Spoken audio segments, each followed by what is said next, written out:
नमस्कार दोस्तों, स्वागत है आपके अपने YouTube चैनल रीडिंग लवर्स पर। दोस्तों, आज की जो वीडियो इसमें हम करने वाले हैं, आपका जो एस्टेट का जो एग्ज़ाम है उसके लिए पूर्व परीक्षा में आए हुए क्वेश्चन पेपर को, और यहाँ पर जो हम क्वेश्चन करने वाले हैं सभी के सभी महत्वपूर्ण हैं, क्योंकि ये देखने में आया है कि एस्टेट में अभी तक जितने भी क्वेश्चन आए हैं लगभग जो है पहले जो एग्ज़ाम हुए हैं उनमें से ही पूछे गए हैं, या फिर सेम उन्हीं से मिलते जुलते क्वेश्चन पूछे गए हैं। तो इस कारण से सभी महत्वपूर्ण हैं, और क्योंकि कल जो आपका एग्ज़ाम भी है, और एक बार जो आप इसकी रिवीजन जरूर कर लीजिएगा, जिससे आपको जो एग्ज़ाम के लिए काफ़ी मदद मिलेगी। और अगर आपने हमारी इससे पहले वाली जो वीडियो नहीं देखी है तो इसे आप आई बटन पर क्लिक करके देख सकते हैं, या फिर हमारे चैनल की जो प्लेलिस्ट है वहाँ पर जाकर आप अब तक की जितनी भी वीडियो इनसे आप देख सकते हैं। और वीडियो शुरू करने से पहले अगर आपने अब तक हमारे चैनल को सब्सक्राइब नहीं किया तो सब्सक्राइब कर लीजिएगा, और साथ में घंटे वाला कोड उसे दबाकर और पे क्लिक जरूर कर लीजिएगा, जिससे आपको हमारे आने वाली जो वीडियो उसकी नोटिफिकेशन मिलती रहेगी। तो हमारा पहला जो भाग है यहाँ पर ये पेडागोजी से है, बाल विकास एवं शिक्षा शास्त्र से। तो पहला जो हमारे यहाँ पर क्वेश्चन आया है, इनमें से कौन सा बाल्यकाल का एक नियम नहीं है। तो बाल्यकाल बाल्यावस्था जो है इसका एक नियम नहीं है। वो कौन सा है? प्रारंभिक विद्यालय आयु, स्फूर्ति अवस्था, गिरोह से पहले की आयु, या गिरोह आयु, या फिर दल आयु। तो बाल्य काल जो है बाल्यावस्था की एक यहाँ पर विशेषता इसमें नहीं है, तो वो कौन सी है? और यह है ऑप्शन 3 वाली, गिरोह से पहले की आयु। तो यही जो है इसमें नहीं माना गया है। अब इससे पहले कौन कौन से है? फिर ये प्रारंभिक विद्यालय आयु, स्फूर्ति अवस्था और गिरोह आयु या दल आयु। अगला क्वेश्चन है, मंगोलिज्म प्रकार के मानसिक मंदतापूर्ण बालकों का लगभग बुद्धि स्तर कितना होता है? तो ये मंगोलिज्म प्रकार के मानसिक मंदतापूर्ण, अब यहाँ पर मंगोलिज्म है और मानसिक मंदतापूर्ण बालकों का 20 से 25, 20 से नीचे 25 से 36 या फिर 36 से 51 तक। तो ये मानसिक मंदता वालों का यहाँ पर पूछा गया है इसमें, और यहाँ पर जो रहेगा ये ऑप्शन 4 वाला है। तो 36 से 51 इनका स्तर मान गया है। अगला जो है यहाँ हमारा क्वेश्चन रहेगा, कौन सा विकल्प है जो सामाजिकरण की प्रक्रिया के अंतर्गत नहीं आता है? तो सामाजिकरण की जो प्रक्रिया है, सामाजिक रूप से समस्त तौर तरीकों के व्यवहार को सीखना, सामाजिक रूप से सम्मत भूमिकाओं को करना, असामाजिक अभिवृत्ति का विकास, या आत्म केंद्रित व्यवहार। तो यहाँ पर सामाजिकरण की जो प्रक्रिया उसके अंतर्गत नहीं आता है, और कौन सा नहीं आता है? तो ये ऑप्शन 4 आत्म केंद्रित व्यवहार, तो ये इसके अंतर्गत नहीं आता है। नेक्स्ट क्वेश्चन है, यहाँ पर बुद्धि का एक प्रकार जो साधारणतया नर्तक, एथलीट, सर्जन आदि में पाया जाता है क्या कहलाता है? शरीर गतिक बुद्धि, स्थानिक तार्किक गणितीय बुद्धि, या संगीत बुद्धि। तो बुद्धि का एक प्रकार जो साधारणतया नर्तक, एथलीट और सर्जन में पाया जाता है, तो ये इनमें कौन सी है? और इस प्रकार की जो बुद्धि है ये शरीर गतिक वाली मानी गई है, जिसमें नर्तकी, एथलीट्स और सर्जन वगैरह होते हैं, तो गति की बुद्धि उनके अंतर्गत मानी गई है। नेक्स्ट क्वेश्चन है, निम्नलिखित में से कौन सा संवेगात्मक बुद्धि का एक तत्व नहीं है? तो संवेगात्मक बुद्धि का उद्यमी, समर्थता, आत्म अभिप्रेरणा, पर अनुभूति, संबंधों को संचालित करना। तो संवेगात्मक बुद्धि का एक तत्व यहाँ पर नहीं है, और ये है ऑप्शन ए वाला, उद्यमी, समर्थता। तो यही संवेगात्मक बुद्धि का एक तत्व यहाँ पर नहीं माना गया है। अब इसके अंतर्गत कौन कौन से आते हैं? जिसमें आत्मा अभिप्रेरणा होगी, परानुभूति हो गई, संबंधों को संचालित करना, तो ये आते हैं। अगला क्वेश्चन है, यहाँ पर एक विद्यार्थी खुद के द्वारा जाने गए कुछ शब्द हो, जैसे बाघ, कुत्ता, शेर, तेंदुआ इत्यादि के आधार पर एक नया शब्द सीखता है, मांसाहारी शब्द। तो इस प्रकार के सीखने को क्या कहते हैं? तो ये अगर आप इनको देखें, जैसे बाघ, कुत्ता, ये क्या है? मांस खाने वाले अर्थात मांसाहारी पशु हैं। तो इससे आपने क्या सीखा, क्या पता चला? संयोगात्मक सीखना, अधीस्त, सहसंबंधात्मक, या महाकोटि का सीखना। तो इसे जो यहाँ पर माना गया है ये महाकोटि का सीखना माना गया है, तो ऑप्शन 4 यहाँ पर रहेगा। तो इसे भी क्या है? ये मांसाहारी है। अगला क्वेश्चन है, यहाँ पर इनमें से कौन सा सामूहिक अशाब्दिक बुद्धि परीक्षण नहीं है? तो सामूहिक अशाब्दिक बुद्धि परीक्षण, army beta, army alpha, Chicago परीक्षण, या रेवेंस प्रोग्रेसिव मैट्रिक्स। तो सामूहिक और अशाब्दिक पूछा गया यहाँ पर, अशाब्दिक बुद्धि परीक्षण, और यहाँ पर इनमें से एक नहीं है, तो ये ऑप्शन 2 वाला है, आर्मी अल्फा परीक्षण ये नहीं है। अब इसमें और कौन कौन से आ जाते हैं? आर्मी बीटा परीक्षण, शिकागो और ravens progressive matrix. Next question है, ब्रेनर के सिद्धांत के अनुसार नियम एवं रीति रिवाज बालक के किस परिस्थितिकी तंत्र के उदाहरण हैं? माइक्रो, मैक्रो, मीसो या एक्सो। तो बोन फ्रेन ब्रेनर के सिद्धांत के अनुसार, और इनके अनुसार जो यहाँ पर इसमें माने गए हैं, तो यहाँ पर रहेगा हमारा ऑप्शन 2 वाला, मैक्रो तंत्र इसमें माने गए हैं। नेक्स्ट क्वेश्चन है कोहलबर्ग के नैतिक विकास के सिद्धांत के अनुसार। अब इनका कौन सा सिद्धांत है? नैतिक विकास का सिद्धांत। तो एक ऐसी अवस्था जिसमें एक व्यक्ति अपने नैतिकता को वर्तमान में प्रचलित सामाजिक मानदंड अथवा नियमों को अनुरूप आंकता है, को नैतिकता की कौन सी अवस्था कहा गया है? नैतिकता का पूर्व परंपरागत स्तर, परंपरागत स्तर, पश्च परंपरागत स्तर या गैर परंपरागत स्तर। और इनमें जो माना गया है तो ये ऑप्शन 2 वाला रहेगा, तो नैतिकता का परंपरागत स्तर। नेक्स्ट क्वेश्चन है बाल अपराध के कारण नहीं है, तो वो कौन सा है? बाल अपराध का शारीरिक दोष, गरीबी, असफलता या उचित घरेलू वातावरण। तो बाल अपराध के कारण नहीं है, तो कौन सा नहीं है? और ये ऑप्शन 4 वाला, उचित घरेलू वातावरण। अब बाल अपराध के कारण कौन कौन से होते हैं जिसमें शारीरिक दोष भी है, गरीबी भी है, असफलता भी है। तो इन सब के कारण बालक के अंदर क्या है, विकार उत्पन्न हो जाता है और जिससे वो अपराधी बन सकता है। लेकिन अगर किसी का घर ठीक ठाक होगा, सभी आवश्यकताएं उसके पूर्ण होंगी, तो उसके बाल अपराध बढ़ने के जो है कारण नामात्र के रहेंगे। नेक्स्ट है यहाँ पर कौन सा संज्ञान से संबंधित नहीं है? प्रत्यक्ष बोध, चिंतन से चलना या संप्रत्य निधान। तो संज्ञान से एक संबंधित नहीं है, और ये कौन सा है? तो ये चलना जो है ये संज्ञान से संबंधित नहीं माना गया है। अगला क्वेश्चन है निम्नलिखित में से कौन सा विकल्प जीन पियाजे के द्वारा प्रदत्त मूर्त से क्रियात्मक अवस्था की विशेषता को दिखाता है? अब ये जो जीन पियाजे जो इनके द्वारा 4 अवस्थाएं बताई गई थी, तो उनमें से जो है मूर्त से क्रियात्मक अवस्था की विशेषता को दिखाता है। बच्चों में कारण प्रभाव संबंध तथा वस्तु के स्थायित्व संबंधी विचार विकसित होना, बालक में संरक्षण के सिद्धांत को प्राप्त करना, तार्किक विचारों का प्रकट होना, बालक अपने प्रवेश को संकेतित रूप से दर्शाना आरंभ करता है, या तार्किक विचारों के विभिन्न प्रारूप बनाने में सक्षम होना। तो मूर्त से क्रियात्मक अवस्था की विशेषता को दिखाता है, और ये ऑप्शन 3 वाला है कि बालक अपने प्रवेश को सांकेतिक रूप से दर्शाना आरंभ करते हैं। नेक्स्ट क्वेश्चन है इनमें से अभिप्रेरणा के घटक नहीं है। आवश्यकताएं रटन, स्मृति, अंतर्नोद या प्रोत्साहन। तो अभिप्रेरणा का एक घटक नहीं है, तो वो कौन सा है? और इसमें जो ये ऑप्शन 2 वाला है, रटने वाली। ये कहीं पर भी अगर आपको रटने वाला दिखाई दे, अगर नहीं में पूछा गया तो वही से आंसर रहेगा। तो ये रटन, स्मृति यहाँ पर रहेगा। और इसके अलावा कौन कौन से? फिर आवश्यकता, अंतर्नोद, प्रोत्साहन। नेक्स्ट है व्यक्तित्व समायोजन की प्रत्यक्ष विधि कौन सी है? शोधन, प्रत्यक्षेपण, प्रतीपगमन या बाधा निराकरण। तो व्यक्तित्व समायोजन की प्रत्यक्ष विधि, और ये ऑप्शन 4 वाली है, बाधा निराकरण। अगला क्वेश्चन है समज्ञानात्मक विकास के समाज सांस्कृतिक सिद्धांत को किसने प्रस्तावित किया है? समज्ञानात्मक विकास का सिद्धांत, आप अगर आपको यहाँ से पता है तो इसे आप सही आंसर कर सकते हैं। समज्ञानात्मक विकास का सिद्धांत के समाज सांस्कृतिक सिद्धांत को किसने प्रस्तावित किया? तो ये जो समज्ञानात्मक विकास का सिद्धांत जो है ये ऑप्शन 2 वाला रहेगा, लेव वाइगोत्स्की। अगला क्वेश्चन रहेगा नई सूचनाओं को पूर्ववर्ती विद्यमान मानसिक संरचनाओं में व्यवस्थित करना क्या कहलाता है? नई सूचनाओं को पूर्ववर्ती विद्यमान मानसिक संरचना में आत्मसातकरण, समाविष्टि, संतुलन या संगठन। और यहाँ पर है ऑप्शन ए वाला। तो नई सूचनाओं को पूर्ववर्ती विद्यमान मानसिक संरचना में व्यवस्थित करना आत्मसातकरण कहलाता है। अगला क्वेश्चन रहेगा अपने शिष्य के संवेगात्मक विकास के लिए अध्यापक को चाहिए कि वह शिष्य के माता पिता का स्थान लेने की कोशिश करे, वह अपने शिष्य के प्रति प्रेम और स्नेह विकसित करे, वह अपने शिष्य की शरारत के प्रति भी प्रेम करवाए अपनाए, या अपने कुछ चुनिंदा शिष्यों के प्रति पक्षपातपूर्ण व्यवहार को करे। तो अपने शिष्य के संवेगात्मक विकास के लिए अध्यापक को क्या करना चाहिए?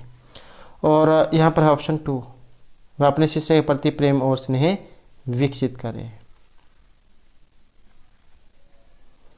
अगला क्वेश्चन रहेगा उत्तर बाल्यावस्था। 4 जो अवस्था है, तो इसमें बाल्यावस्था जो इसे 2 भागों में बांट दिया गया है, पूर्व और उत्तर में। तो जैसे कि आपको पता है 6 से 12 वाली अवस्था जो है बाल्यावस्था होती है। तो यहाँ पर आप उत्तर वाली देख सकते हैं, इसमें कौन सी है? तो ये ऑप्शन 2 वाली है, 6 से 12। अगला क्वेश्चन है NDI अभिप्रेरणा सूत्र के जो प्रवर्तक इनमें से कौन माने गए हैं? NDI मैकडूगल, हिलगार्ड, ब्लेयर जोन्स या मैस्लो। तो NDI अभिप्रेरणा सूत्र के प्रवर्तक, और यहाँ पर है ऑप्शन मैकडूगल। नेक्स्ट क्वेश्चन है थ्रस्टन के द्वारा बुद्धि के किस शब्द का प्रयोग किया गया था? तो थ्रस्टन ने इनमें से किस बुद्धि शब्द का प्रयोग किया है? प्राथमिक, सार्वभौमिक, तटस्थ या उच्च मानसिक क्षमता का। और इसमें जो हमारे यहाँ पर सी आंसर है तो ऑप्शन रहेगा ये वाला। तो थ्रस्टन के द्वारा बुद्धि के लिए किस शब्द का प्रयोग किया गया था? तो ये था प्राथमिक मानसिक क्षमता का। अगला क्वेश्चन है निम्नलिखित में से कौन सी गतिविधि क्षेत्र को विद्यार्थी के सहविद्यालय सह शैक्षिक पक्ष के अंतर्गत नहीं गिना जा सकता? सामाजिक कौशल, अभिवृत्ति, सृजनात्मक या पाठ्यचर्या। तो एक नहीं आता है और ये ऑप्शन 4 वाला है, पाठ्यचर्या विषय। अब कौन कौन से आते हैं इसमें? सामाजिक कौशल हो गया, अभिवृत्ति और सृजनात्मक कौशल। नेक्स्ट क्वेश्चन है पहली मनोवैज्ञानिक प्रयोगशाला की स्थापना किन के द्वारा की गई थी? तो पहली मनोवैज्ञानिक प्रयोगशाला गाल्टन, कैटेल, पेस्टालोजी या विलियम वुंड के द्वारा। तो ये जो पहली मनोवैज्ञानिक जो प्रयोगशाला थी ये विलियम वुंड के द्वारा स्थापित की गई थी। नेक्स्ट क्वेश्चन है बालकों की यह समझ कि चाहे वे किसी अन्य लिंगधारी जैसे कपड़े, बालों के स्टाइल अपना ले तो भी उनका स्वयं का लिंग नहीं बदलेगा। बालकों की इस प्रकार की समझ को क्या कहा जाता है? बालकों की यह समझ कि चाहे वे किसी अन्य लिंगधारी जैसे कपड़े, बालों के स्टाइल अपना ले तो भी उनका स्वयं का लिंग नहीं बदलता। लिंग की पहचान, स्थिरता, संगता या लिंग रूढ़िबद्धता। तो ये जो आती है ये ऑप्शन 3 वाली रहेगी, लिंग संगतता। अगला क्वेश्चन है विद्यार्थी के व्यक्तित्व के समग्र विकास का आकलन किस तरह का मूल्यांकन कहलाता है? विद्यार्थी के व्यक्तित्व के समग्र विकास का आकलन, सतत मूल्यांकन, समग्र मूल्यांकन, ए और बी दोनों या कोई सा भी नहीं। तो विद्यार्थी के व्यक्तित्व के समग्र विकास का आकलन, और ये जो कहलाता है इसे समग्र मूल्यांकन कहा जाता है। कई बार क्या होता है क्वेश्चन जो होता है उसी में आंसर दिया गया रहता है, आप मिलान करके देख सकते हैं। यहाँ पर समग्र है, इसमें समग्र है। अगला क्वेश्चन है इनमें कौन सी रक्षात्मक युक्ति नहीं है? तादात्म्य, क्षतिपूर्ति, औचित्य स्थापन या साहचर्य। तो रक्षात्मक युक्ति नहीं है और ये साहचर्य वाली है। नेक्स्ट क्वेश्चन रहेगा दृष्टि से ओझल हो जाने के बाद मस्तिष्क से ओझल हो जाना विकासात्मक अवस्था की विशेषता है। जैसे आपने कोई याद किया, वो या तो कुछ समय तक रहता है या कुछ समय के बाद वो आपके दिमाग में से निकल जाता है। तो दृष्टि से ओझल जाने के बाद मस्तिष्क से ओझल हो जाना ये किस विकासात्मक अवस्था की विशेषता है? आपने देखा भी होगा कुछ वस्तु ऐसी होती है, कुछ चीज़ें जो आपके सामने हैं लेकिन जैसे ही आप उनसे आगे निकल जाते हैं वो आपके दिमाग में से निकल जाती हैं। तो संवेदीगामक है, पूर्व है, मूर्त है, औपचारिक से क्रियात्मक अवस्था है। तो इस प्रकार की जो अवस्था है ये संवेदी अवस्था माना गया है। और ये 4 अवस्थाएं हैं जिन पे आज के अनुसार तो वेरी इंपॉर्टेंट है, और ये एग्जाम में क्वेश्चन जरूर आता है, कई बार जो है देखने को मिला है। तो ये 4 अवस्थाएं हैं और इसी प्रकार से इनका क्रम है। अगला क्वेश्चन है अधिगम का वह प्रकार जिसमें विद्यार्थी दी गई अधिगम सामग्री की सहायता से नए विचार या नए नियमों को जानते हुए सीखने का प्रयास करता है। अधिगम का वह प्रकार जिसमें विद्यार्थी दी गई अधिगम सामग्री की सहायता से नए विचार या नए नियम को अगर जानते हुए सीखने का प्रयास करता है तो उसे रटकर अर्थपूर्ण अभिग्रहण या अन्वेषण सीखना कहते हैं। तो अगर कोई नई चीज़ सीखने की कोशिश कर रहा है तो इसका मतलब अन्वेषण करना। अन्वेषण करना क्या होता है? किसी चीज़ की खोज करना, उसके बारे में जानकारी इकट्ठा करना। अगला क्वेश्चन है कौन सा टेलर के द्वारा प्रदत्त सृजनात्मक स्तर सिद्धांत का चौथा स्तर है? तो ये जो टेलर है इनके द्वारा जो सृजनात्मक स्तर का जो सिद्धांत दिया गया था तो इसमें चौथा स्तर कौन सा है? भावबोधक, उत्पादक, अभिनव या आविष्कारी सृजनात्मक। तो चौथे नंबर का जो है इसमें ये ऑप्शन 3 वाला है, अभिनव सृजनात्मक। नेक्स्ट क्वेश्चन रहेगा इनमें से कौन सा किशोरावस्था का नाम नहीं है? बाल्यावस्था तथा प्रौढ़ावस्था के बीच का संधिकाल, समस्यात्मक अवस्था, संघर्ष तनाव विरोध की अवस्था या स्फूर्ति अवस्था। तो किशोरावस्था के कन्या नाम नहीं है, और वो है ऑप्शन 4 वाला, स्फूर्ति की अवस्था। अगला क्वेश्चन है, अच्छे संयोजन की विशेषता है। अच्छे संयोजन की विशेषता सहनशीलता, आत्मविश्वास में कमी, संवेगात्मक स्थिरता या अनियमित दिनचर्या। तो अच्छे संयोजन की विशेषता का जो संबंध है ये ऑप्शन 1 में रहेगा, सहनशीलता से। तो दोस्तों ये तो थे हमारे यहाँ पर बाल विकास एवं शिक्षा शास्त्र से संबंधित महत्वपूर्ण क्वेश्चन। और अब जो हम यहाँ पर हमारे हिंदी वाला जो भाग है वो आ चुका है, और यहाँ पर अब हम हिंदी से संबंधित जो महत्वपूर्ण क्वेश्चन है उनको करेंगे। तो यहाँ पर हमारा पहला जो क्वेश्चन आया है, हेमंत को खीर अच्छी लगती है, वाक्य किस कारक का उदाहरण है। को, हेमंत को, कर्म है, संबंध है, संप्रदान या अधिकरण कारक है। और तो यहाँ पर हेमंत का संबंध किससे है, खीर से है। तो इसमें कौन सी मानी गई है, इसमें संप्रदान कारक ये माना गया है। नेक्स्ट क्वेश्चन है यहाँ पर, वर्तनी की दृष्टि से अशुद्ध है दवाइयाँ, प्राणी विज्ञान, वृत्ति अनुप्रास या मृत्यु उपरांत। तो वर्तनी की दृष्टि से यहाँ पर एक गलत है, और गलत कौन सा है, तो गलत है और यहाँ पर ऑप्शन 3 वाला, वृत्ति अनुप्रास। नेक्स्ट क्वेश्चन है यहाँ पर, स्त्रीलिंग पुल्लिंग की दृष्टि से अनुचित विकल्प छांटिए। तो स्त्रीलिंग और पुल्लिंग की दृष्टि से कुजड़ा, कुजरीन, तितर, तितरीन, दोबी, दोबिन, पापी, पापिन। तो एक गलत है यहाँ पर, और ये ऑप्शन 2 वाला है।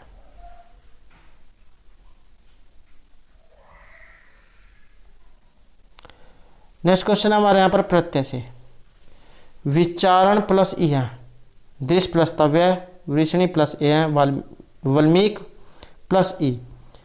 तो प्रत्यय की दृष्टि से भी यहाँ पर एक गलत है, और कौन सा है, तो ये ऑप्शन 1 वाला माना गया है, विचारण प्लस ई है, विचारणीय है। नेक्स्ट रहेगा, निम्न में से किस विकल्प में कम शब्द का विशेषणीय प्रयोग किया गया है। गर्मी में कम खाना चाहिए, आज उसने कम खाना खाया, कम ही पढ़ पाते हैं, कम बोलना ही श्रेयस्कर है। कम शब्द का विशेषण किस में प्रयोग हुआ है, तो ये हुआ है ऑप्शन 2 में, आज उसने कम खाना खाया। नेक्स्ट हमारे यहाँ पर, किस विकल्प में द्वंद्व समास का एक उदाहरण नहीं है। भक्ष्य, अभक्ष्य, कृष्णार्जुन, रुद्रप्रिया या उचित अनुचित। तो द्वंद्व समास नहीं है, और ये कौन सा है, तो ये ऑप्शन 3 वाला है, रुद्रप्रिया।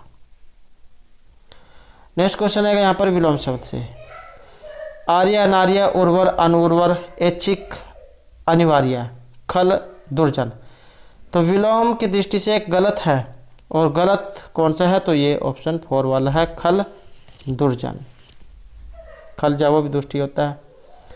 अगला क्वेश्चन है यहाँ पर, किस विकल्प में आ उपसर्ग का उपयोग हुआ है। आत्यंतिक, आतिथ्य, आख्यायिका या आधिपत्य। तो कौन सा विकल्प है जिसमें आ उपसर्ग का प्रयोग हुआ है, तो इसमें अगर हम देखें तो ऑप्शन यहाँ पर 3 वाला रहेगा, आख्यायिका, इसी में उपयोग हुआ है। अगला क्वेश्चन है, किस वाक्य में आज्ञार्थ या विध्यर्थ वृत्ति का प्रयोग हुआ है। तो आज्ञा देख सकते हैं आप, तुम अगर कहते तो मैं ऐसा जरूर करती। सभी को अपरिग्रह की भावना रखनी चाहिए। नेताओं को चाहिए कि वह समूह के प्रत्येक व्यक्ति का सम्मान करे। मैं चाहता हूं कि तुम भले इंसान बनो। तो आज्ञार्थ यहाँ पर इसमें कौन सा है जिसमें आज्ञा दी गई है। आज्ञार्थ को अगर हम यहाँ पर देखें तो ऑप्शन 2 वाला रहेगा, सभी को अपरिग्रह की भावना रखनी चाहिए। नेक्स्ट हमारे यहाँ पर क्वेश्चन है, पर्यायवाची की दृष्टि से यहाँ पर एक असंगत है, मतलब गलत है, तो वो इनमें कौन सा है। और गलत जो है ऑप्शन 3 वाला यहाँ पर रहेगा, वेद, आमनाय, आगम और आकर। नेक्स्ट क्वेश्चन है कि यहाँ पर भाववाचक वाला एक विकल्प आपने बताना है। नानी द्वारा कहानी सुनाई गई, गर्मी में रोज नहाया जाता है, भारत द्वारा नए उपग्रह छोड़ा गया, कोहली ने शतक लगाया। तो भाववाच्य वाला विकल्प चुनिए। तो भाववाच्य वाला विकल्प जो है यहाँ पर इसमें ये रहेगा ऑप्शन 2 वाला, गर्मी में रोज नहाया जाता है। तो ये भाववाच्य वाला विकल्प है। उसके बाद यहाँ पर किस वाक्य में निपात का प्रयोग हुआ है? राम और श्याम दिन भर से खेल रहे हैं, कविता आज दिल्ली जा रही है, तुम आज दिन भर सोते ही रहोगे, मेरी भारी भूल थी जो उसके बहकावे में आ गया। तो निपात का यहाँ पर प्रयोग हुआ है और ये है ऑप्शन 3 में, तुम आज दिन भर सोते ही रहोगे। नेक्स्ट हमारा पर क्वेश्चन है, किस विकल्प में विसर्ग संधि का प्रयोग नहीं हुआ है? तो यहाँ पर एक विसर्ग संधि का प्रयोग नहीं हुआ है, तिरोधान, शिरोधार्य, दीपोत्सव या रजोभव में। तो विसर्ग संधि कौन से में नहीं है? और विसर्ग संधि का एक उदाहरण यहाँ पर नहीं है, तो ये ऑप्शन 3 वाला है, दीपोत्सव, इसमें रू में ओगुण हुआ है। अगला क्वेश्चन है यहाँ पर, दुर्घटना क्यों और कैसे हुई वाक्य में प्रयुक्त क्रिया विशेषण का भेद आपने बताना है। दुर्घटना क्यों और कैसे हुई, परिमाण है, काल है, रीति है या स्थान है? तो दुर्घटना क्यों और कैसे हुई, तो यहाँ पर क्रिया विशेषण को अगर हम देखें तो ये ऑप्शन 3 वाला है, रीतिवाचक यहाँ पर इसमें माना गया है। नेक्स्ट हमारे यहाँ पर क्वेश्चन है, एक वचन से बहुवचन बने विकल्पों में असंगत आपने बताना है। डाकू डाकुओं, वधु वधुएं, तरबूजा तरबूजाओं, भालू भालुओं। तो गलत है यहाँ पर एक, और ये ऑप्शन 3 वाला है। तो दोस्तों ये थे हमारे यहाँ पर हिंदी से संबंधित महत्वपूर्ण question. Now we are come to English language. इस पोर्शन में हम प्रीवियस ईयर वाले क्वेश्चंस करेंगे। पहले एक तो 16 नंबर में आते हैं जो 60 क्वेश्चंस आते हैं, और एक जो इंग्लिश का पार्ट आता है जिसमें 15 क्वेश्चन आते हैं। पहले हम अपने 15 क्वेश्चंस कर लेते हैं, और ये प्रीवियस ईयर क्वेश्चन HTET के क्वेश्चंस हैं। So let us start. Choose the correct synonym for the word given below. यहाँ पर हमें सिनोनिम बताना है वर्ड गैलेंट का। गैलेंट क्या होता है? गैलेंट होता है वीर बहादुर। इसमें ऑप्शंस हैं वेलिएंट, इम्पोलाइट, रूड या फियरफुल। मीन्स वेलिएंट होता है, वेलिएंट भी बहादुर होता है। इम्पोलाइट होता है असभ्य, रूड होता है जिसका बिहेव गंदा होता है, बेकार। और फियरफुल डर से भरा हुआ। तो इसका जो सिनोनिम होगा यहाँ पर ऑप्शन 1 वेलिएंट। नेक्स्ट है चूज द करेक्ट मॉडल। यहाँ पर मॉडल फिल करना है। सम पीपल डैश की बेटर देन अदर्स। कुछ लोग जो स्की है, जो खेल है, दूसरों से अच्छा करते हैं। ऑप्शंस हैं मस्ट, कैन, कुड या शुड।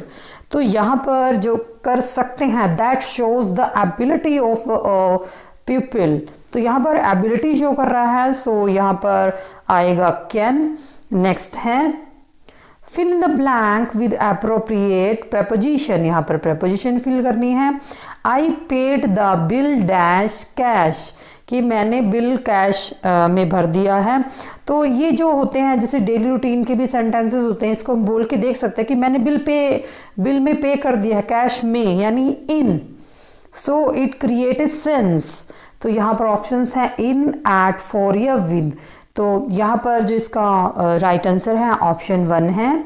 नेक्स्ट है choose the correct word for the sentence a man who is womanish in his habits. कुछ लोग होते हैं, मेल पर्सन होते हैं जिनमें वुमेनिश आदतें होती हैं। ऑप्शंस हैं आर्सोनिस्ट, एपिक्योर, इनफेमिनेट या फियलिटी। आर्सोनिस्ट होता है जो आगजनी, आग लगाने वाला, आगजनी करने वाला।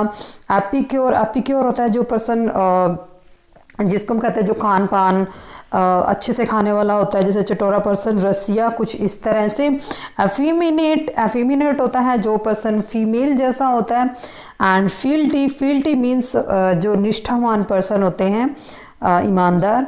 तो यहाँ पर जो इसका आंसर आएगा वो आएगा इफेमिनेट। नेक्स्ट है choose the correct antonym for the word given below. Bankrupt. Bankrupt क्या होता है? दिवालिया, जो अपने बिल पे करने में या अपना पैसा पे करने में असमर्थ रहा हो। पेनीलेस दरिद्र होता है जिसके पास एक भी पेनी नहीं होती, पैसा नहीं होता। इंसॉल्वेंट दिवालिया, रूइंड जो बर्बाद हो चुका है, तबाह हो चुका है। और solvent a person who has paid his bill, यानी जिसने अपना कैश पैसा कर्ज चुका दिया हो। तो यहाँ पर जो इसका एंटोनिम बनेगा वो बनेगा ऑप्शन 4। नेक्स्ट है fill in the blank with correct option dash doing the cooking I look after the garden। तो इसकी आप हिंदी बना लीजिए पहले कि कुकिंग करने के अलावा अतिरिक्त I look after the garden, मैं गार्डन की भी देखभाल कर लेती हूँ। तो यहाँ पर बिसाइड however beside से therefore और however and therefore are familiar to us। however होता है हालांकि, therefore होता है इसलिए आता है। लेकिन जो ये वर्ड है beside और besides, इनमें हम कई बार कंफ्यूज हो जाते हैं। beside जो होता है ये किसी जैसे किसी पर्सन के हम पास बैठे हैं, नियर अबाउट के लिए यूज होता है। और besides जिसमें s लगा हुआ है ये होता है के अतिरिक्त। तो आप इसको ध्यान रखिए, ये मोस्टली पूछा जाता है। सो यहाँ पर आएगा बिसाइड्स, ऑप्शन 3। नेक्स्ट है choose the most appropriate form of the indirect speech for the given sentences. The teacher said to Hari why did you not to do your homework.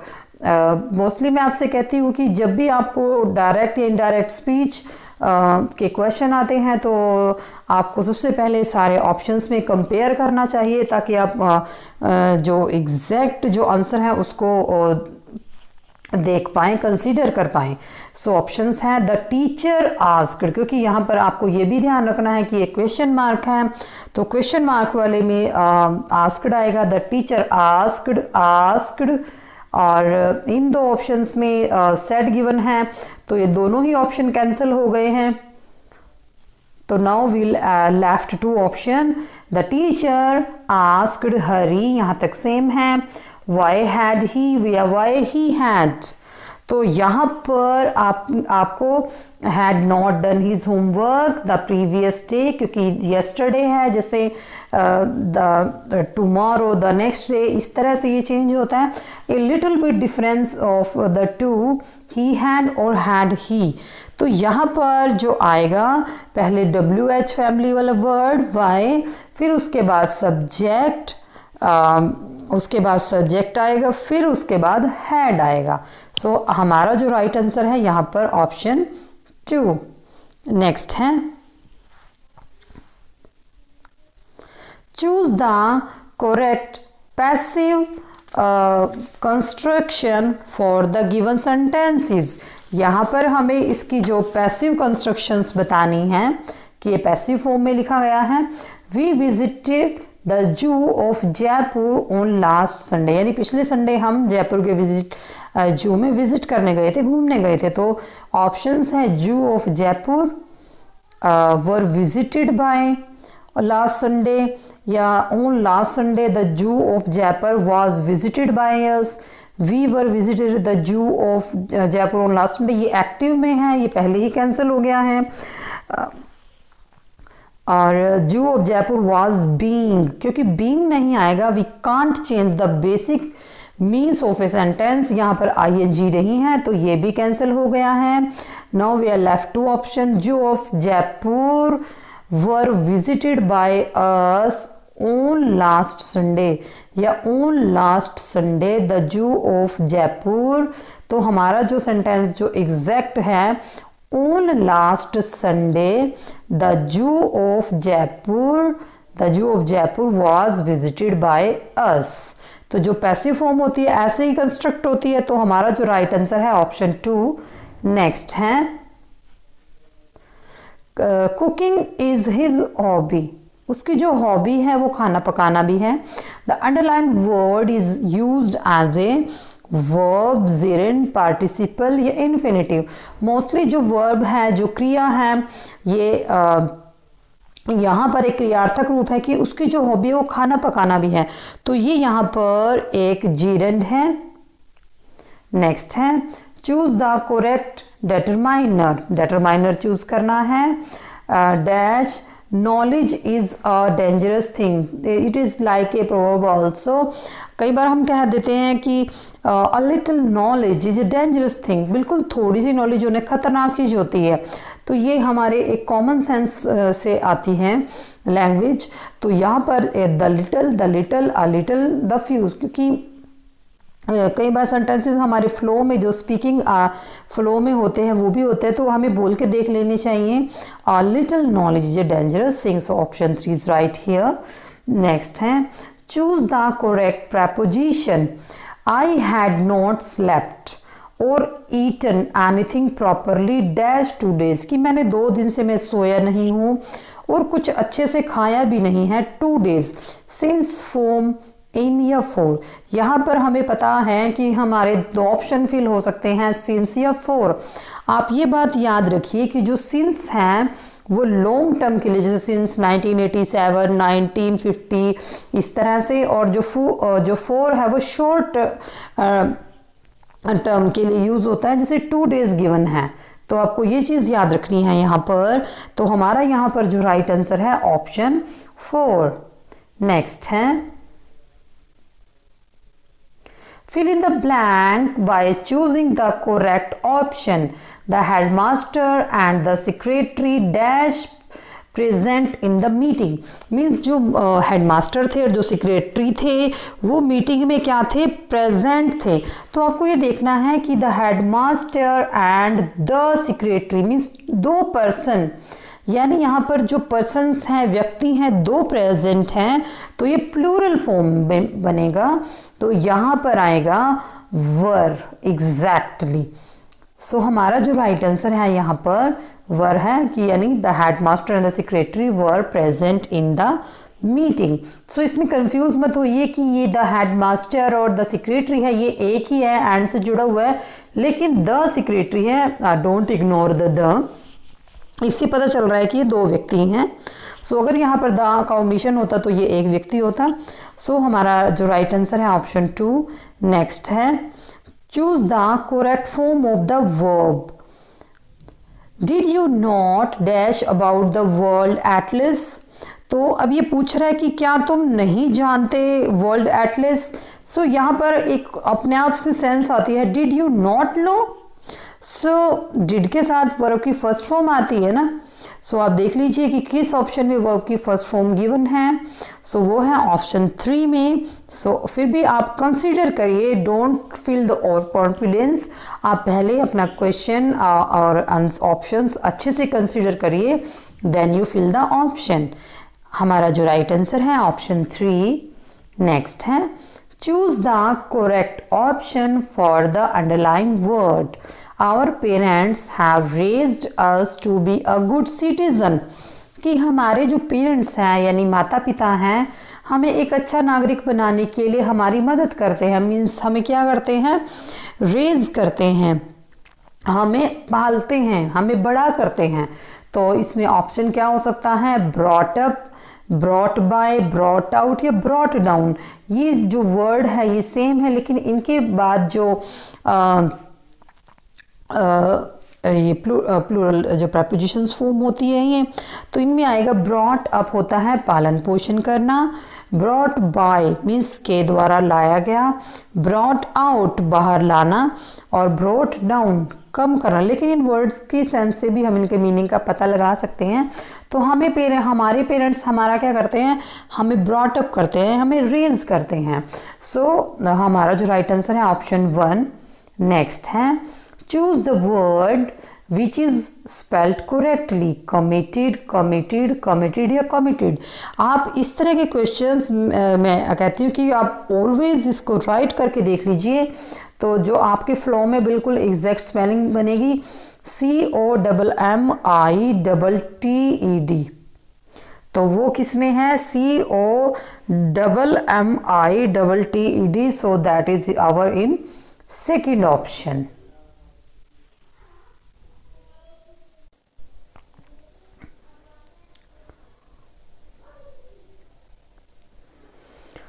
Now we come to our subject specific, जो हमारा concern subject है English का, उस पर आ जाते हैं।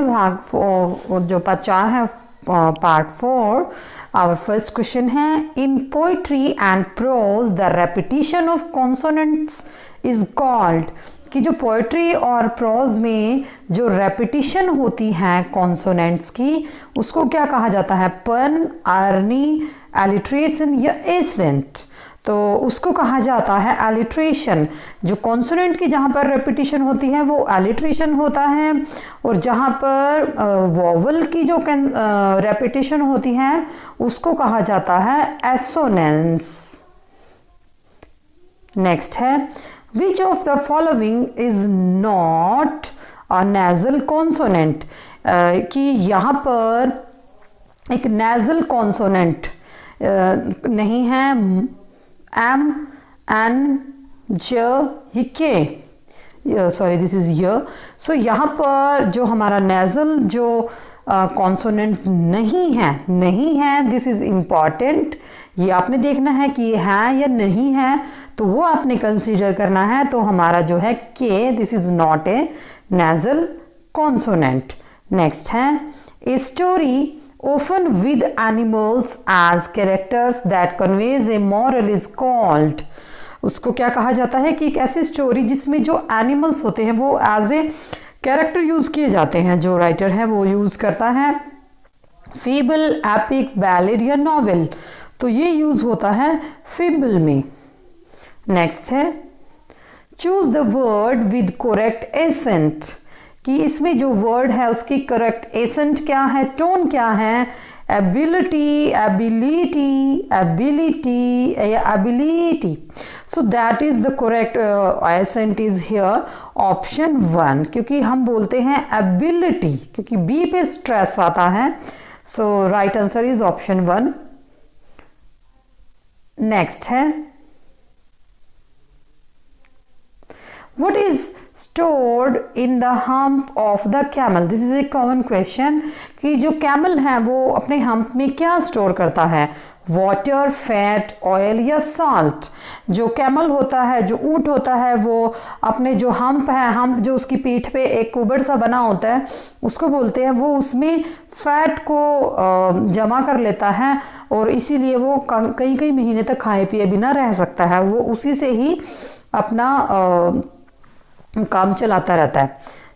Next है, match of the following phrasal verbs in column A with blanks in the column B. तो यहाँ पर हमें फ्रेजल वर्ब्स दिए गए हैं in English. This are very important to make a sentence. Break in, took off, clear away या handed over. So took off, this is a common sense. Take off या took of क्या होता है? Take off होता है aeroplane. तो यहाँ पर जो टू का जो मैच इट बनेगा, ए प्लेन टेक ऑफ यानी टुक ऑफ, तो ये इसका राइट बन रहा है। So we just check the in answers कि किस ऑप्शन में बी का हमें टू का बी गिवन है, तो इससे भी हमें ऑप्शंस का पता चल जाता है। सो हम देख लेते हैं यहाँ पर बी का 2, यहाँ पे ये कैंसिल हो गया, ये तीनों में गिवन है। So now we move to again our question. इसमें देख लेते हैं, break in, handed over. Handed over क्या? हाथ में सौंप देना, यानी handed over means he dash handed over the box. तो ये जो मैच इट के जो क्वेश्चंस होते हैं, ये आप उन जो आप इनमें अगर बिल्कुल श्योर हैं तब आप इन्हें करें।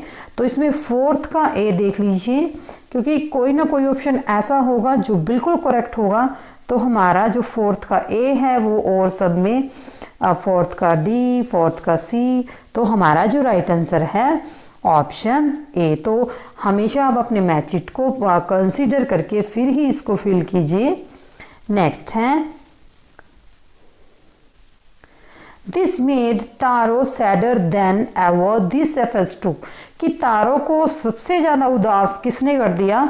ए strong wind that began to blow, Taro's father old age या Taro's inability to buy expensive check for his father to purchase a new house। तारो को किस चीज़ ने ज़्यादा परेशान किया? ऑप्शन 3, उसकी इनएबिलिटी कि वो अपने पिताजी के लिए अच्छा शेक नहीं खरीद सकता। नेक्स्ट है where was Kalpana Chawla born. Kalpana Chawla का जन्म कहाँ हुआ था? तो कल्पना चावला का जन्म कहाँ हुआ था? नोएडा दिल्ली, करनाल हरियाणा, सीकर राजस्थान या मदुराई तमिलनाडु। तो कल्पना चावला जो था she is belong to Haryana, वो हरियाणा के करनाल से संबंध रखते थे और वे बहुत ही फेमस एस्ट्रोनॉट थे। सो यहाँ पर जो राइट आंसर है ऑप्शन 2। नेक्स्ट है identify the initial consonant in the following words. इसमें कॉन्सोनेंट देखना है कि इसमें क्या साउंड है, चिन, चेस्ट या चार्ट। ये ध है, ये ज है, ये के है, नोस, दिस इज च। सो यहाँ पर जो हमारा राइट आंसर है ऑप्शन 1, दिस इज च। ये जो फिनेटिक्स जो ट्रांसक्रिप्शंस होती है उसमें ये च कंसीडर होता है। नेक्स्ट है choose the correct alternative for the following sentence. He must stop smoking, कि उसको स्मोकिंग से जरूर रुकना चाहिए। तो जो इसका जो पैसिव फॉर्म यहाँ पर बताना है हमें। So smoking must be stopped by him, smoking stopped by him. यहाँ पर मस्ट का ओमिशन इसने कर दिया है, this is cancel. Smoking was stopped by order, order यहाँ पर नहीं आएगा, ये भी इसका बेसिक मीन्स चेंज कर रहा है, this is also cancelled. Smoking should be, there is no use of should because यहाँ पर मस्ट का यूज है। सो कई बार हम कंफ्यूज हो जाते हैं कि ये इसमें आएगा। No, you can't change the basic meaning of a sentence. So smoking must be stopped by him, this is the passive form of this sentence. Option 1 is right here. Next है we have a paragraph. हमारे पास यहाँ पर एक passage given है, इसमें 101। तो आपका पैराग्राफ जो पढ़ने का जो एक फॉर्मेट होता है, आप हमेशा इसकी फर्स्ट 3-4 लाइंस पढ़िए और फिर आप इसके क्वेश्चंस कंसीडर करिए। So now we move to questions.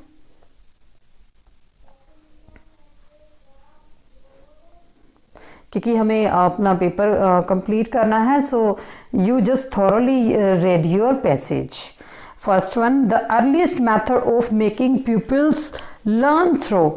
जो अर्लीस्ट मेथड होता है अपने पीपल्स को, पीपल मीन्स जो स्टूडेंट्स होते हैं उनको लर्न करने का, पढ़ाने का। So love, threat of punishment, repetition या road.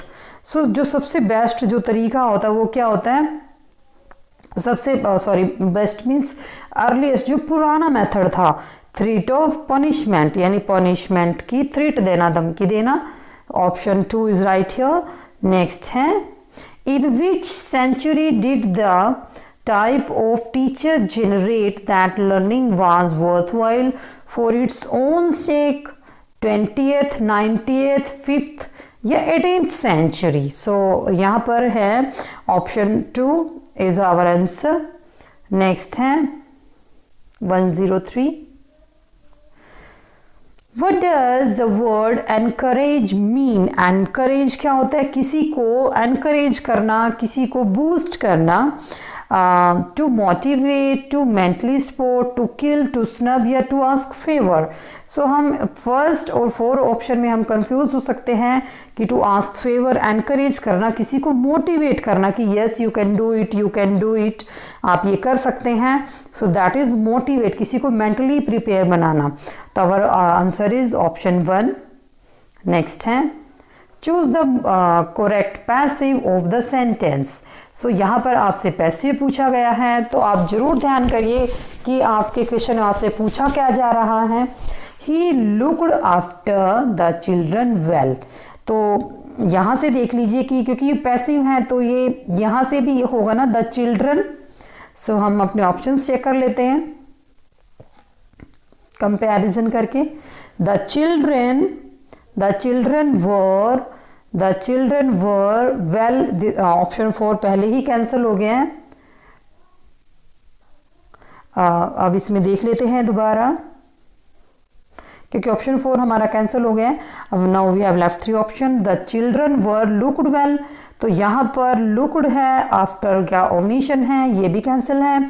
The children were well locked after, the children were well, the children work की सेकेंड फॉर्म है, यस, वेल भी इसने लिया है, लुक्ड आफ्टर यहाँ पर इसने सारे वर्ड्स लिए हैं। हम थर्ड भी देख लेते हैं। The children were treated well, treated यहाँ पर नहीं है, हमने इसका बेसिक मीन्स चेंज नहीं करना है। सो हमारा जो राइट आंसर है ऑप्शन 2। नेक्स्ट है, which of the following word does not take IES from as a plural. जैसे फैमिली होता है उसमें IES लगता है, वैली है वैलीज होता है, रिस्पॉन्सिबिलिटीज में भी IES लगता है और ब्यूटीज में भी। तो इस तरह से आप अपना क्वेश्चन आंसर ऑप्शंस चेक कर सकते हैं। तो आवर राइट आंसर 2। नेक्स्ट है, choose the correct phonetic transcription of the word school. School, school, cool या स्कूल। तो यहाँ पर जो हमारी जो करेक्ट प्रोनाउंसिएशन है स्कूल, आप कमेंट सेक्शन में हमें इसकी एग्जैक्ट जो प्रोनाउंसिएशन है आप हमें वो बताइए। नेक्स्ट है, choose the right alternative to fill in the blank. Dash the book I return it to the library, कि मैंने लाइब्रेरी में बुक रिटर्न कर दी, क्या करने के बाद, उसको रीडिंग करने के बाद, हैविंग रेड, विल रेड या रीड। तो यहाँ पर जो हमें राइट लग रहे हैं ऑप्शन 1 और 4, तो इसको अच्छे से कंसिडर करिए कि having read the book, book को पढ़ने के बाद, या रीड द बुक, बुक पढ़ता हूँ। तो इसमें जो सेंस बन रही है वाक्य में, कंप्लीट सेंटेंस में सेंस बन रही है ऑप्शन 2 की, कि having read the book I return it to the library. Next है, identify the underline word in the given sentences. Children love making mud castles, कि बच्चों को जो मड में है, जो कीचड़ है, उनमें खेलना अच्छा लगता है। पार्टिसिपल, नाउन, जेरंड या एडजेक्टिव। तो यहाँ पर बच्चे क्या पसंद करते हैं, मेकिंग मड कासल्स। ठीक है, जैसे मिट्टी से बच्चे घर बनाते हैं, इस तरह से खेलना। तो ये मेकिंग जो है एक क्रिया वर्ब है, वर्किंग क्रिया, जैसे जिसमें हम कह लेते हैं कि क्रियार्थक रूप है ये। तो इसलिए जीरेंड बनेगा, क्योंकि जीरेंड ही होती है जो क्रियार्थक क्रिया होती है। तो हमारा जो राइट आंसर है ऑप्शन 3। नेक्स्ट है, which of the following sentence has a gerund phrase. Gerund phrase हमें पूछा गया है। She enjoys playing tennis, the children come running to meet us, we soon got talking, she said smiling at me।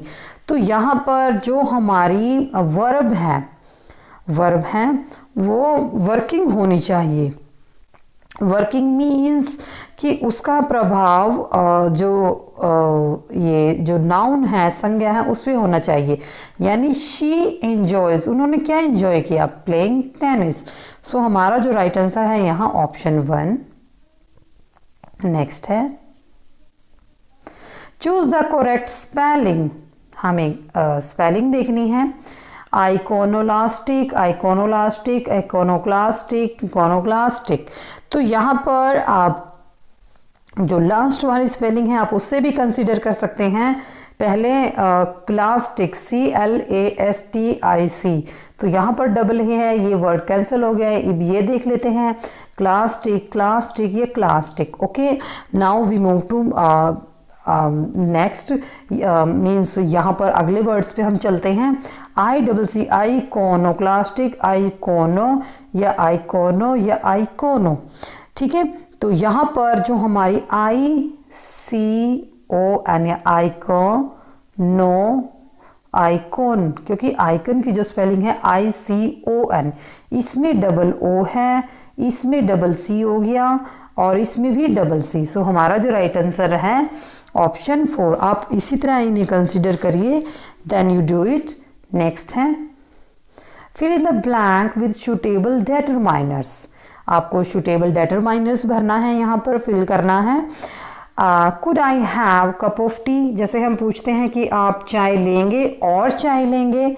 Other, another, many या few, तो इसमें other और another में हम कंफ्यूज हो सकते हैं कि अदर दूसरी चाय लेंगे या अनदर और दूसरी लेंगे। तो यहाँ पर आएगा could I have another cup of T, कि क्या आप एक और लेंगे, तो ये इसकी सेंस बना रहा है। So option 2 is our answer. Next है insert the appropriate modal in the blank. You dash not ask for money, now prohibition, यहाँ पे गिवन भी है कि आपने प्रोहिबिशन है, आपको मनाही है, किसकी? मस्ट, माइट, वुड या नीड नॉट। तो हमारा जो यहाँ पर राइट आंसर बनेगा, क्योंकि जो प्रोहिबिशन होता है, जो कंपल्शन होता है, वो होता है मस्ट में। You must not ask for money now, more money now, कि आप और धन के लिए नहीं कह सकते हैं। नेक्स्ट है Who is the writer of the book A Brief History of Time? This is a direct question. अगर आपने ऐसे स्टोरीज पढ़ी हैं तो आप इसका आंसर दे सकते हैं। This is 113। एम के गांधी, फिरदौस कांगा, अब्दुल कलाम या Stephen Hawking. This is the famous this is the famous work of the writer Stephen Hawking. तो ये आप याद रखिए कि ये स्टीफन हॉकिंग की बुक है, इनका नेम है। नेक्स्ट है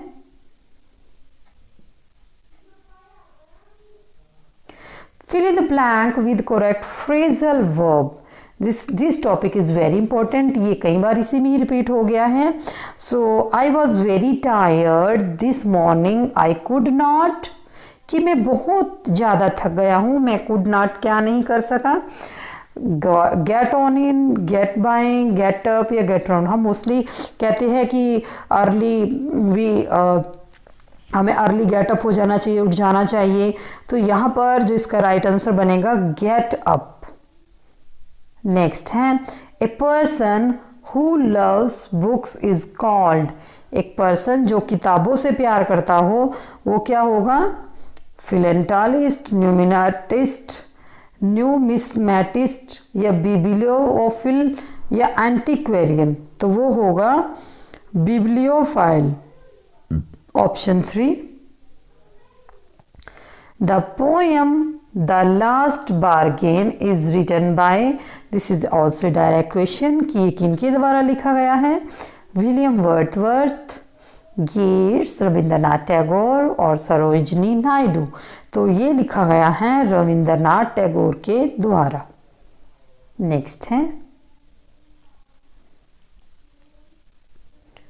the poem the road was not taken was written by Robert Frost, John Milton, P.B. Shelley, A.W.B. Yeats. This is a famous poem written by Robert Frost. इसमें जो writer है दो road के बारे में बात करता है। रोड मीन्स इसमें वो ये समझाता है कि व्यक्ति को अपने जीवन में जो डिसीजन है वो कैसे लेना चाहिए। नेक्स्ट है put the verb in brackets in the correct tense. हमें टेंस करेक्ट करना है यहाँ पर। I lose my pen please help me find it, कि मेरा पेन खो गया है तो आप उसे ढूंढने में मेरी मदद करिए। सो हम कई बार कहते हैं I have lost my pen, I did lost, I will lose या लूज। तो यहाँ पर जिसकी कंप्लीट सेंस बनती है I have lost my pen. So option 1 is right hair.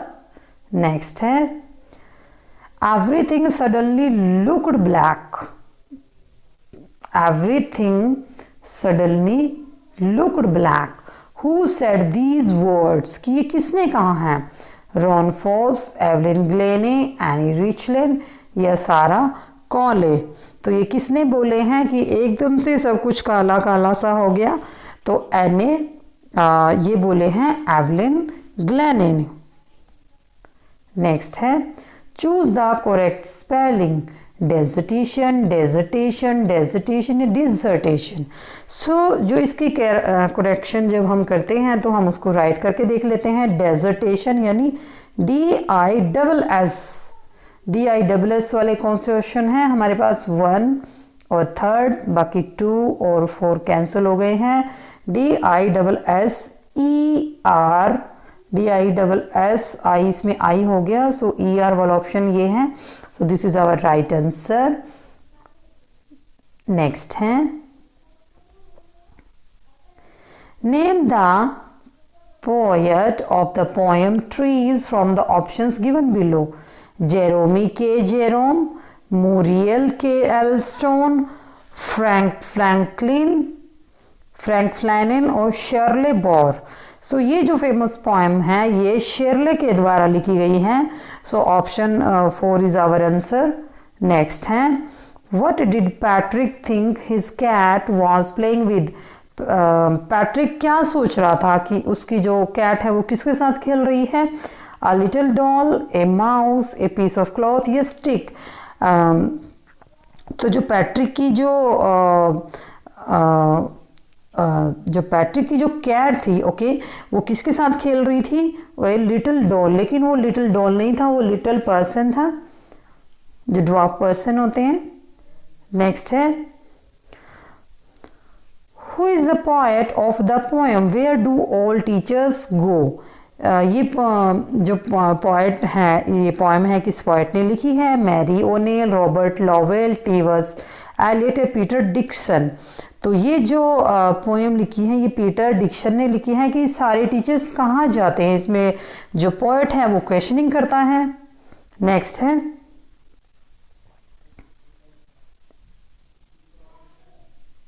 match the phrases in column A with column B. Set aside, set down, set out या set in। तो ये जो हमारा फ्रेजल वर्ब वाला जो question है, तो इसमें हमें इनका मीन्स आना चाहिए। जैसे set aside क्या होता है?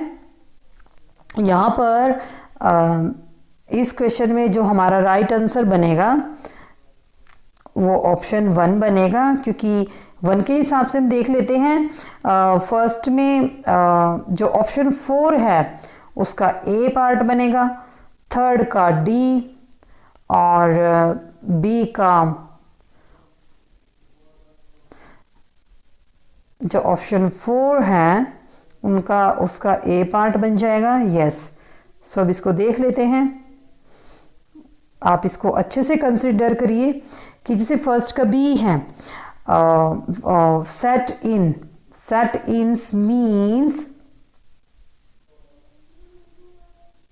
फर्स्ट का B means set aside, save और keep a particular purpose. So ये एक मेमोरी बेस्ड क्वेश्चन भी है, so you can do it thoroughly. Next है,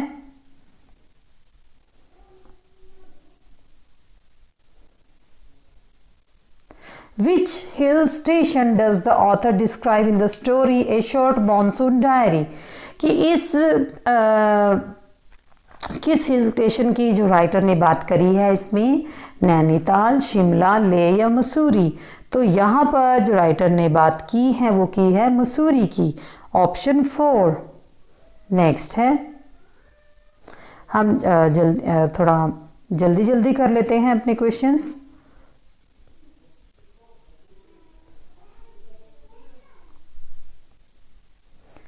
Choose the antonym of the word careless. Careless, careful, slow, timid या introvert। तो हमारा जो राइट ऑप्शन है ऑप्शन 1। नेक्स्ट है, choose the correct active voice of the sentence given below. My pocket has been picked. So यहाँ पर the someone has picked my pocket, picked was my pocket, do you know who picked my pocket, my pocket was picked। तो यहाँ पर आप ध्यान से देख लीजिए कि हमें एक्टिव वॉइस बनाना है। तो जो यहाँ पर हमारा जो राइट आंसर बनेगा वो बनेगा option 1, someone has picked my pocket। And this question is very very important, ये कई बार एग्जाम में रिपीट हो चुका है, तो आप इसको अच्छे से करिए। नेक्स्ट है, he sat up straight to eat a nut. He liked to tease and play. What does he refer in the above lines? Cat, squirrel, bird या bee। तो यहाँ पर जो वर्ड है टू ईट ए नट, नट जो है वो कौन खाती है? स्क्वेरल खाती है। स्क्वेरल कौन होती है? गिलहरी। तो हमारा जो यहाँ पर राइट आंसर है ऑप्शन 2। नेक्स्ट है, choose the correct past form of the verb. This is very simple question. chose, choose, chosen. लेकिन कई बार हम इसकी स्पेलिंग में कंफ्यूज हो जाते हैं. चूज में जो सेकंड फॉर्म होती है उसमें एक ओ सिंगल ओ रह जाता है, तो यहाँ पर जो सिंगल ओ है वो ऑप्शन 2 में है, तो हमारा आंसर है ऑप्शन 2. नेक्स्ट है identify the figure of speech in the following lines. Then shores like a ship with only a sail. Metaphor, simile, assonance या पैराडॉक्स. इसमें जो वर्ड लाइक आया है दिस इज अ सिमली, क्योंकि ये सिमली है, क्योंकि यहाँ पर लाइक अगर एज इस तरह के वर्ड हो तो वो सिमली होती है. नेक्स्ट है identify the underline clause in the given sentence. तो यहाँ पर देखना है जो क्लॉज हैं. He says that he won't go, adverb clause, adjective clause, principal, prepositional clause या नाउन क्लॉज. तो यहाँ पर ही जो है वो क्या कहता है कि he says that he won't go.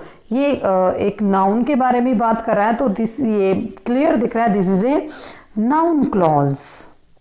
Next है we can dash eat now dash after show it's up to you. यानी ये कह रहा है वी कैन, तो आप सारे ऑप्शंस फिल करके देख लिए. वी कैन नाइदर, ये नॉट के सेंस में आ जाएगा, this is cancel. We can always eat, ये भी कैंसिल है क्योंकि हम हमेशा नहीं खाते. एंड और आफ्टर वी कैन आइदर, सो हमारे पास 2 ऑप्शन हैं, लेकिन यहाँ से कैंसिल हो जाता है क्योंकि आइदर के साथ और आता है. तो हमारा जो राइट आंसर है ऑप्शन 2, यानी वी कैन आइदर ईट और now after show it is up to you. Next है fill in the blank with the correct adjective. Adjective क्या होता है जिसको इन हिंदी विशेषण बोलते हैं. There is dash hope of is recovery. जैसे हम कई बार कह देते हैं there is a little hope. तो यहाँ पर जो हमारा राइट ऑप्शन है ऑप्शन 3. फिर भी आप कंसिडर ही करिए सारे ऑप्शंस, फिर फिल कीजिए. एनी, एवरी, अ लिटिल या few. There is a little hope of his recovery. Next है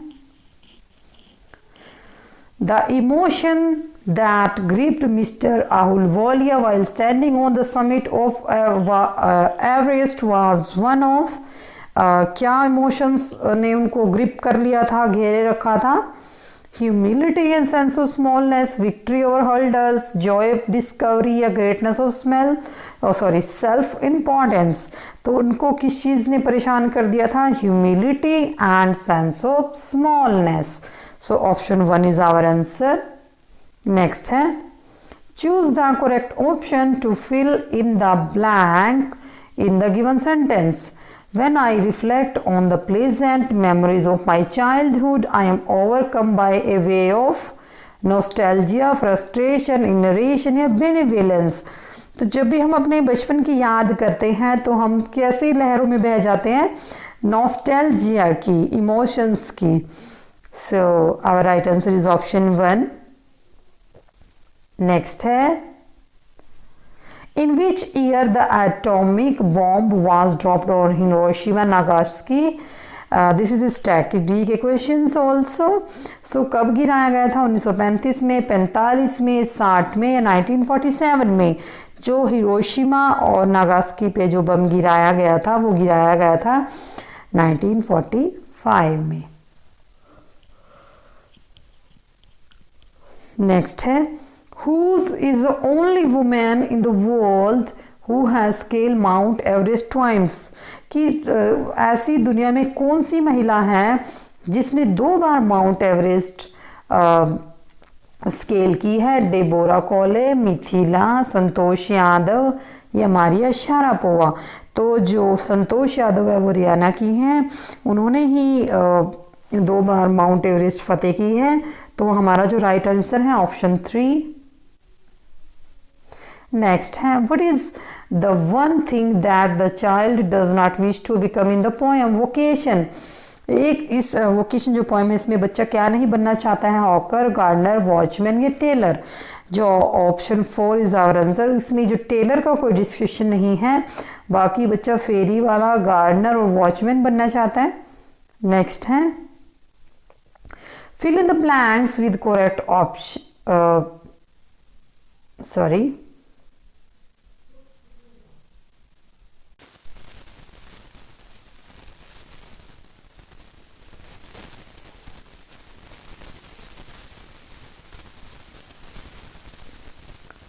नेक्स्ट क्वेश्चन है fill in the blank with correct option. My friend lost his chemistry book now he does not know dash to do and to look for it. हमारे options हैं what, where, where what, which या how what. तो हम fill करके देख लेते हैं.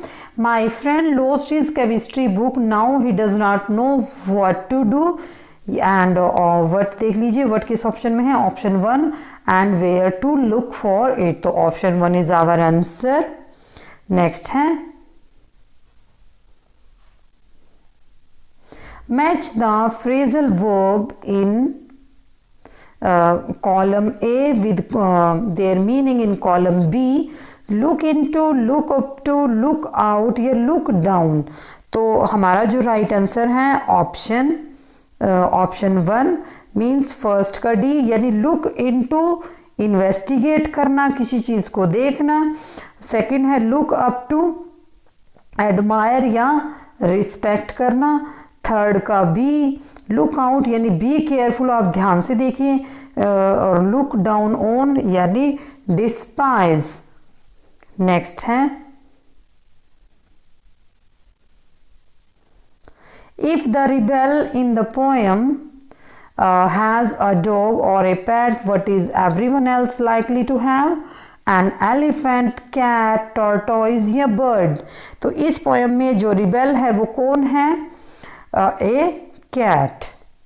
Next है a very large and powerful wave caused by earthquake undersea is called wave, tsunami, tremor या avalanche.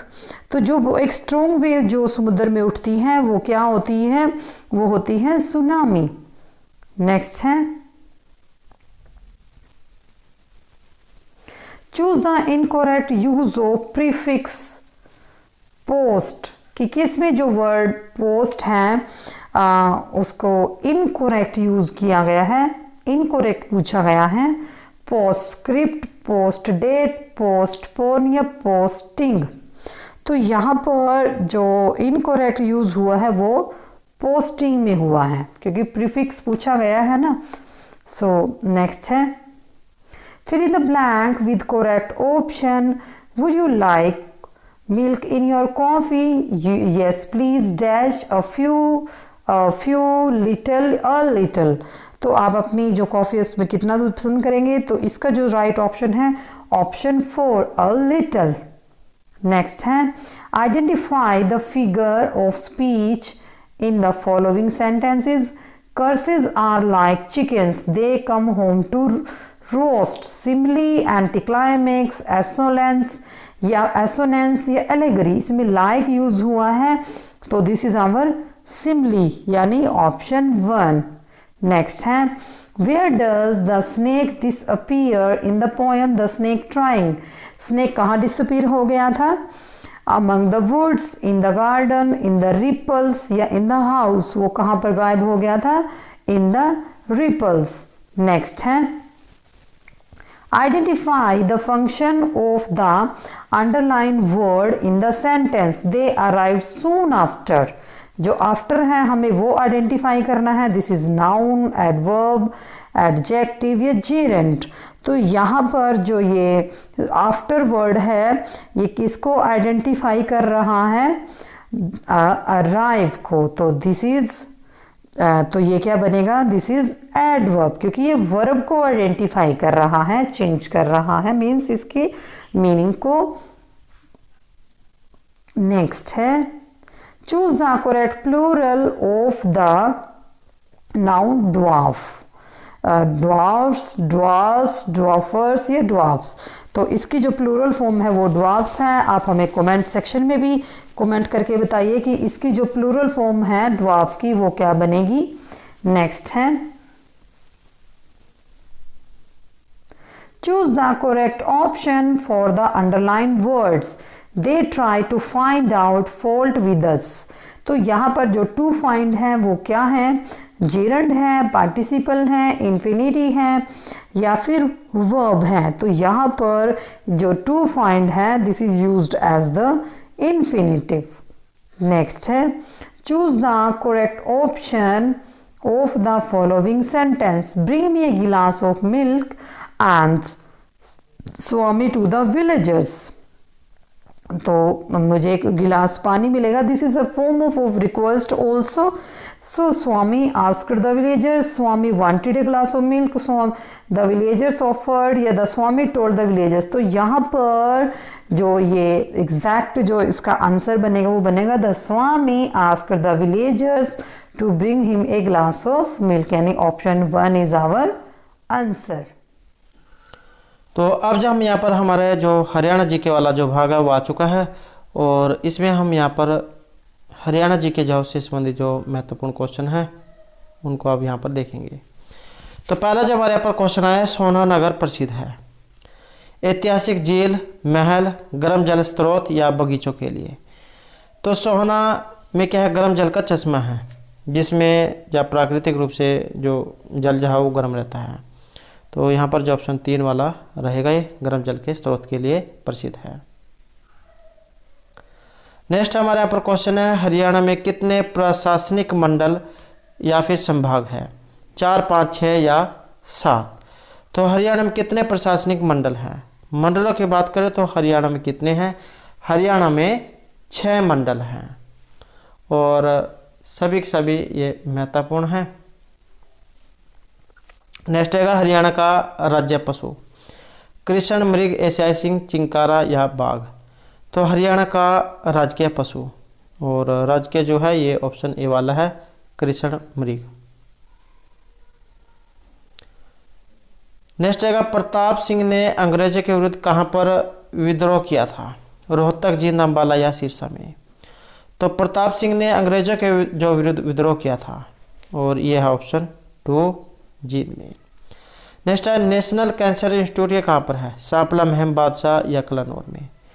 तो नेशनल कैंसर इंस्टीट्यूट और ये कहाँ पर है, तो ये बादशाह में है। नेक्स्ट क्वेश्चन है हरियाणा में बेटी बचाओ बेटी पढ़ाओ अभियान का जो ब्रांड एम्बेसडर इनमें से कौन है, अनु कुमारी, साक्षी मलिक, कल्पना चावला या साइना नेहवाल। तो हरियाणा में बेटी बचाओ बेटी पढ़ाओ की ब्रांड एम्बेसडर है और ये है साक्षी मलिक। तो ऑप्शन 2 हमारा यहाँ पर इसमें रहेगा। अगला क्वेश्चन है, जिला जो दूसरे राज्यों के साथ सीमा साझा नहीं करता है, पानीपत, रोहतक, रेवाड़ी या पलवल। तो जिला जो दूसरे राज्यों के साथ सीमा साझा नहीं करता है और वो ऑप्शन 2 वाला है, रोहतक। अगला क्वेश्चन है, नदी जो हरियाणा तथा उत्तर प्रदेश के मध्य सीमा बनाती है, यमुना, गंगा, साहिबी या मारकंडा नदी। तो नदी जो हरियाणा और उत्तर प्रदेश के मध्य सीमा बनाती है, ये वाली जो नदी है ये यमुना नदी है। नेक्स्ट क्वेश्चन है, हरियाणा का कौन सा शहर राष्ट्रीय राजधानी क्षेत्र का एक हिस्सा नहीं है, जो एनसीआर जो है राष्ट्रीय राजधानी क्षेत्र इसमें नहीं आता है, गुरुग्राम, सोनीपत, फरीदाबाद या हिसार। और ये हिसार जो है इसमें नहीं आता है। नेक्स्ट क्वेश्चन है, गुरुग्राम किस प्राचीन गुरु से संबंधित है, वेद, द्रोणाचार्य, परशुराम या कृपाचार्य। तो गुरुग्राम जो है इसे पहले गुड़गांव के नाम से जाना जाता था और ये जो नाम जो है ये गुरु द्रोणाचार्य इनके नाम पर रखा गया है। तो ऑप्शन 2।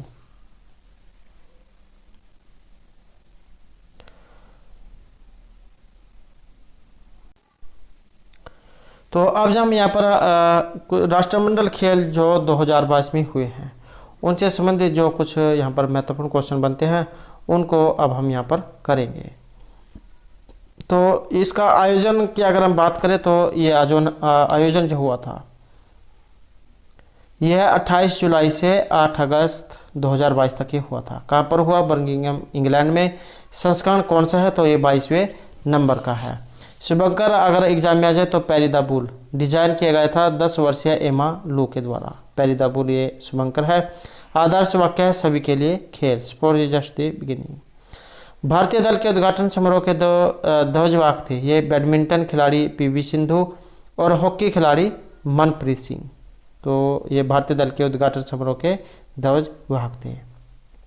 उसके बाद है भारतीय दल के समापन समारोह के ध्वजवाहक, ये टेबल टेनिस खिलाड़ी अंचिता शरतकमल और मुक्केबाजी में निखत जैकलिन थे। 2026 के जो राष्ट्रमंडल खेल है कहाँ पर होंगे, तो विक्टोरिया ऑस्ट्रेलिया में ये होंगे। उसके बाद राष्ट्रमंडल खेलों में 72 देशों के 4500 से जो अधिक खिलाड़ी हैं उन्होंने भाग लिया। और इस बार के राष्ट्रमंडल खेलों में शूटिंग और तीरंदाजी खेलों को शामिल नहीं किया गया है, तो ये भी महत्वपूर्ण है। इस बार के जो राष्ट्रमंडल खेल है इसमें शूटिंग और तीरंदाजी जो खेल है उनको शामिल नहीं किया गया है। उसके बाद आ जाते हैं यहाँ पर इस राष्ट्रमंडल खेल में पहली बार महिला क्रिकेट T20 फॉर्मेट को शामिल किया गया है। और राष्ट्रमंडल खेलों में अभी तक केवल एक बार वर्ष 1998 में कुआलालंपुर में पुरुष क्रिकेट को शामिल किया गया था। उसके बाद है भारतीय चेफ डी मिशन, ये राजेश भंडारी है। भारत के कुल 210 खिलाड़ी जिन्होंने 15 स्पर्धाओं में भाग लिया है, जिसमें 106 पुरुष थे और 104 महिला खिलाड़ी थे। उसके बाद है भारत के कुल पदक, तो भारत कुल 61 पदक जीतकर मेडल की जो टैली है इसमें चौथे स्थान पर रहा है। तो ये इनका यहाँ पर क्रम है, रैंक देख सकते हैं। ऑस्ट्रेलिया सबसे ऊपर, इंग्लैंड, कनाडा और भारत। और ये 22 गोल्ड, 16 सिल्वर, 23 ब्रॉन्ज और कुल 61। राष्ट्रमंडल खेल 2022 भारत के संदर्भ में महत्वपूर्ण जो जानकारी है वो यहाँ पर इसमें दी गई है। जैसे भारत ने 18वीं बार इन खेलों में भाग लिया है। भारत ने पहली बार इन खेलों में वर्ष 1934 के जो लंदन में जो खेल हुए थे इनमें भाग लिया था।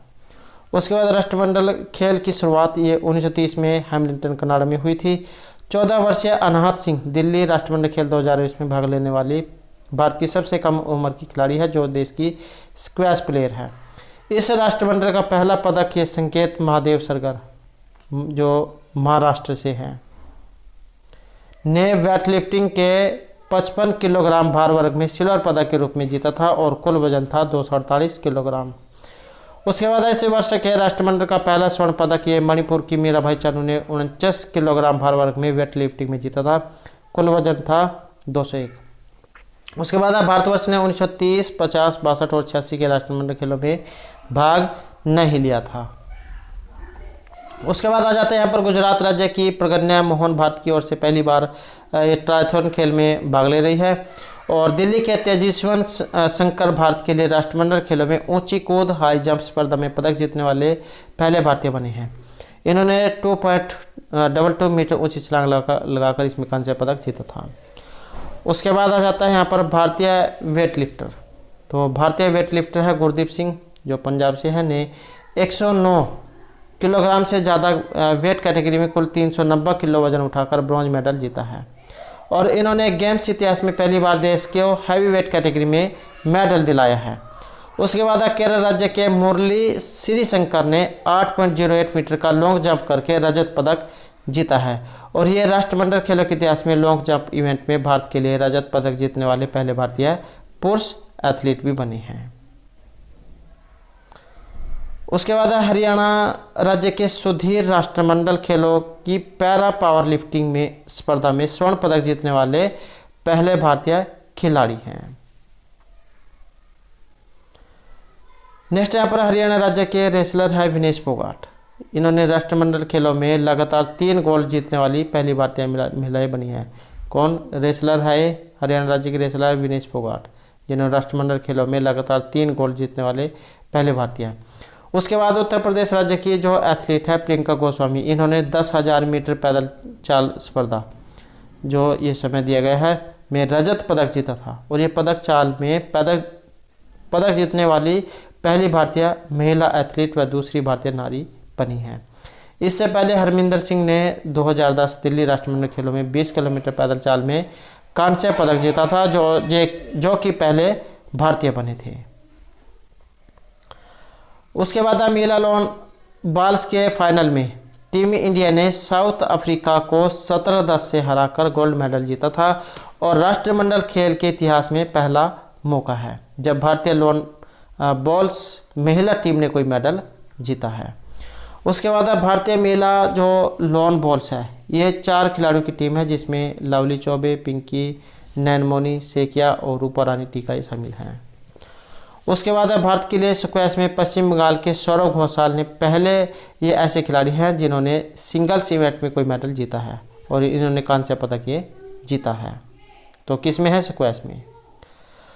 उसके बाद है राष्ट्रमंडल खेलों के इतिहास में पहला मौका है जब भारत के 2 खिलाड़ियों ने मेंस ट्रिपल जंप में गोल्ड और सिल्वर दोनों मेडल जीते हैं। भारत के एल्डोस पोल ने 17.03 मीटर की छलांग के साथ गोल्ड, जबकि अब्दुल्ला अबूबकर ने 17.20 मीटर की छलांग के साथ सिल्वर मेडल जीता है।